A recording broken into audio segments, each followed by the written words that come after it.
संसद भवनाबाहेर राडा, खासदारांना ताब्यात घेतलं, अशा बातम्या सोमवारी यायला लागल्या। त्यानंतर बातम्यांमध्ये काही दृश्य दिसायला लागली, ज्यामध्ये खासदार रस्त्यावर ठिय्या मांडून बसलेले होते, तर काही खासदार पोलिसांनी लावलेल्या बॅरिकेड्सवर चढले होते, ज्यात महिला खासदारांचा सुद्धा समावेश होता। हे सगळं घडलं इंडिया आघाडीनं संसदेमधून निवडणूक आयोगाच्या कार्यालयावर काढलेल्या मोर्चा दरम्यान। राहुल गांधी यांनी निवडणूक आयोगावर केलेल्या मतचोरीच्या आरोपांनंतर इंडिया आघाडीने सोमवारी मोर्चाची घोषणा केली होती। राज्यसभा आणि लोकसभेमधले विरोधी पक्षांचे खासदार या मोर्चासाठी एकवटले होते। जवळपास 25 पक्षांचे 300 खासदार या पायी मोर्चात सहभागी झाल्याचं सांगण्यात आलं। पण निवडणूक आयोगाच्या कार्यालयापर्यंत पोहोचण्याआधीच पोलिसांनी हा मोर्चा अडवला। त्यानंतर खासदारांनी रस्त्यावरच ठिय्या मांडला। त्यानंतर तृणमूल काँग्रेसच्या एका महिला खासदाराला भोवळ आली, तर ज्येष्ठ नेते शरद पवार जखमी झाल्याचा गंभीर दावाही एका खासदाराकडून करण्यात आला। पण या मोर्चा दरम्यान नेमकं काय घडलं, खासदारांना ताब्यात का घेण्यात आलं, इंडिया आघाडीच्या खासदारांनी आणि भाजपनं या मोर्चाबद्दल नेमक्या काय प्रतिक्रिया दिल्या आहेत, सगळा हाय व्होल्टेज ड्रामा समजून घेऊ या व्हिडिओमधून। नमस्कार, मी चिन्मय आणि तुम्ही पाहताय बोलबिडू। तर आधीच केलेल्या घोषणेप्रमाणे 11 ऑगस्टच्या सकाळी विरोधी पक्षाच्या खासदारांनी संसद भवन ते निवडणूक आयोगाचं कार्यालय अशा मोर्चाला सुरुवात केली।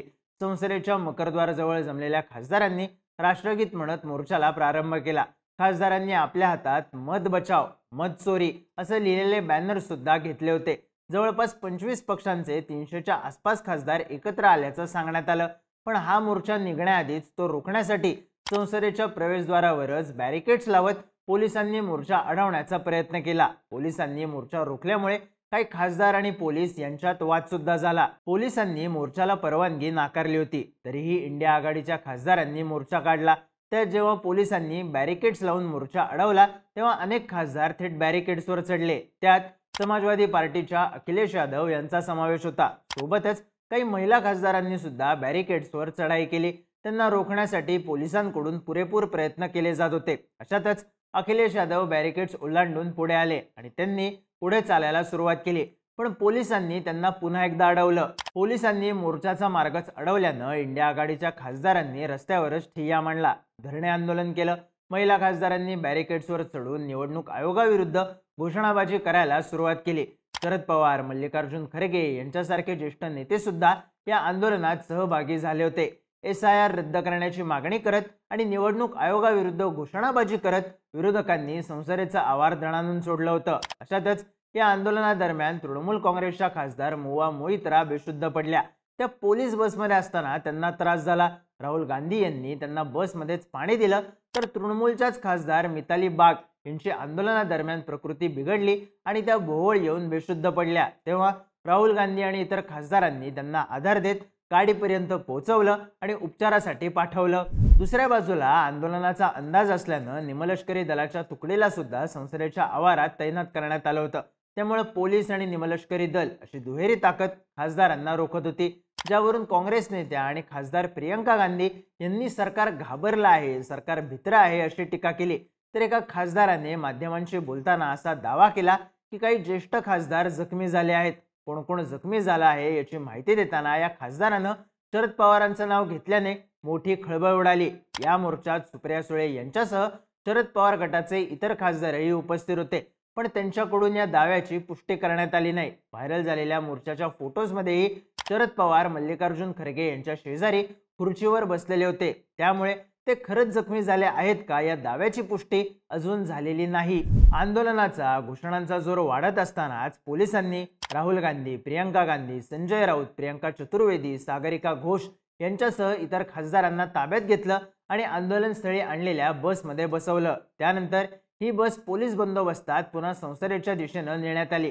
पोलिसांनी आणि निमलष्करी दलाच्या जवानांनी हा मोर्चा अडवल्यानं विरोधी पक्षाच्या खासदारांना निवडणूक आयोगाच्या कार्यालयापर्यंत पोहोचताच आलं नाही। पण या आंदोलनादरम्यान खासदारांनी माध्यमांशी संवाद साधत प्रतिक्रिया दिल्या आणि त्यातून सरकार आणि निवडणूक आयोगावर टीकाही केली। मोर्चात सहभागी झालेले काँग्रेस खासदार शशी थरूर म्हणाले, राहुल गांधी यांनी काही गंभीर प्रश्न उपस्थित केले आहेत, ज्यांची उत्तरं दिली पाहिजेत।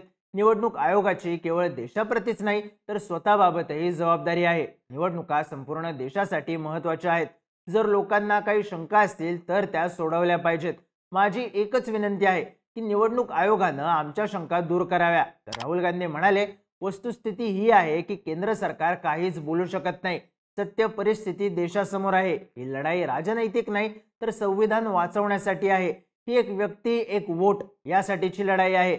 आम्ही एका स्वच्छ मतदार यादीची मागणी करतोय, असं म्हणत राहुल गांधींनी सरकारनं आम्हाला निवडणूक आयोगाला भेटूही दिलं नाही अशी टीकाही केली. तर काँग्रेसचे सरचिटणीस आणि खासदार के.सी. वेणुगोपाल म्हणाले, पोलीस आणि सरकार आम्हाला 30 सेकंदांसाठीही आंदोलन करू देत नाहीत. त्यांना आम्हाला इथंच थांबवायचं आहे. देशात ही कसली लोकशाही आहे? खासदारांना निवडणूक आयोगात जाण्याचं स्वातंत्र्य नाही. आता ते म्हणत आहेत की फक्त 30 लोक येऊ शकतात. मग किमान त्या 30 लोकांना तरी निवडणूक आयोगाच्या कार्यालयात जाऊ द्या. तर काँग्रेस अध्यक्ष मल्लिकार्जुन खरगे म्हणाले, मला माहीत नाही की निवडणूक आयोगाला कशाची भीती आहे. हे व्हीव्हीआयपी लोकांचं शांततापूर्ण आंदोलन आहे. निवडणूक आयोग गोष्टी वेगळ्या पद्धतीनं हाताळू शकलं असतं. सर्व पक्षांमधून 30 खासदारांना निवडून पाठवणं शक्य नाही. या आंदोलनादरम्यान खासदारांनी निवडणूक आयोग आणि भाजप या दोघांवरही टीका केली. त्यात खासदारांना ताब्यात घेण्यात आल्यामुळे वातावरण बरंच तापलं होतं. या आंदोलनादरम्यान उत्तर प्रदेशचे माजी मुख्यमंत्री आणि खासदार अखिलेश यादव पोलिसांनी लावलेल्या बॅरिकेड्सवर चढताना दिसले. अखिलेश यादव बॅरिकेड्सवरून उडी मारून दुसऱ्या बाजूला गेले. बॅरिकेड्स ओलांडल्यानंतर अखिलेश यादव ओरडले, ते आम्हाला रोखण्यासाठी पोलिसांचा वापर करत आहेत. आम्ही शांततेत आंदोलन करत आहोत. आम्ही महात्मा गांधींना आमचे आदर्श मानतो. अखिलेश यादव यांच्या आक्रमक पावित्र्यामुळे वातावरण तणावाचं झालं होतं. या सगळ्यावर नवी दिल्लीचे डीसीपी देवेश कुमार महला म्हणाले, आम्ही निवडणूक आयोगाच्या सतत संपर्कात होतो. निवडणूक आयोगानं आम्हाला एक पत्र पाठवलं होतं. त्यांनी सांगितलं होतं की कोणतेही 30 लोक निवडणूक आयोगाकडे येऊ शकतात, पण तिथे 200 पेक्षा जास्त नेते आले. सुरक्षा आणि कायदा सुव्यवस्थेच्या दृष्टिकोनातून त्यांना रोखण्यात आलं. या सगळ्यावर भाजपकडूनही प्रतिक्रिया आली आहे. केंद्रीय मंत्री धर्मेंद्र प्रधान म्हणाले, जर कोणी संविधानाविरुद्ध काम करत असेल तर राहुल गांधी त्याचं नेतृत्व करतायत. देशात हे पहिल्यांदाच घडत नाहीये. काँग्रेस ईव्हीएम बद्दल खोटं बोलते. महाराष्ट्र हरियाणातल्या निवडणुकांचा मुद्दा उपस्थित करतात. अराजकतेची परिस्थिती निर्माण करण्याची ही त्यांची रणनीती आहे. मी विरोधी पक्ष आणि काँग्रेसला संसदेत सर्व मुद्दे उपस्थित करण्याचं आवाहन करतो. संसदेत ऑपरेशन सिंदूरवरील चर्चेदरम्यान त्यांच्याकडे कोणताही अजेंडा नव्हता, असं म्हणत प्रधान यांनी काँग्रेसला टार्गेट करत विरोधी पक्षांवर पलटवार केला. पण या सगळ्या आंदोलनादरम्यान चर्चा झाली ती आंदोलकांना निवडणूक आयोगाच्या कार्यालयापर्यंत पोहोचू न दिल्याची. आंदोलनादरम्यान खासदारांना आलेली भोवळ, काही खासदारांचं जखमी होणं याची. आता सरकारकडून आणि निवडणूक आयोगाकडून या आंदोलनाबद्दल काय भूमिका घेतली जाणार? विरोधी पक्षातले खासदार आणि निवडणूक आयोगाचे अधिकारी यांची भेट होणार का, हे पाहणं महत्त्वाचं ठरणार आहे. पण सध्या तरी चर्चा आहे ती संसद भवनाच्या बाहेर झालेल्या राड्याची आणि त्यात जखमी झालेल्या खासदारांची. इंडिया आघाडीच्या खासदारांचं हे आंदोलन, त्याला पोलिसांकडून देण्यात आलेली प्रतिक्रिया, इलेक्शन कमिशनकडून देण्यात आलेली प्रतिक्रिया, याबद्दलची तुमची मतं आणि प्रतिक्रिया कमेंट करून नक्की सांगा. आणि माहितीपूर्ण व्हिडिओज पाहण्यासाठी बोलबिडूच्या यूट्यूब चॅनलला सबस्क्राईब करायला विसरू नका.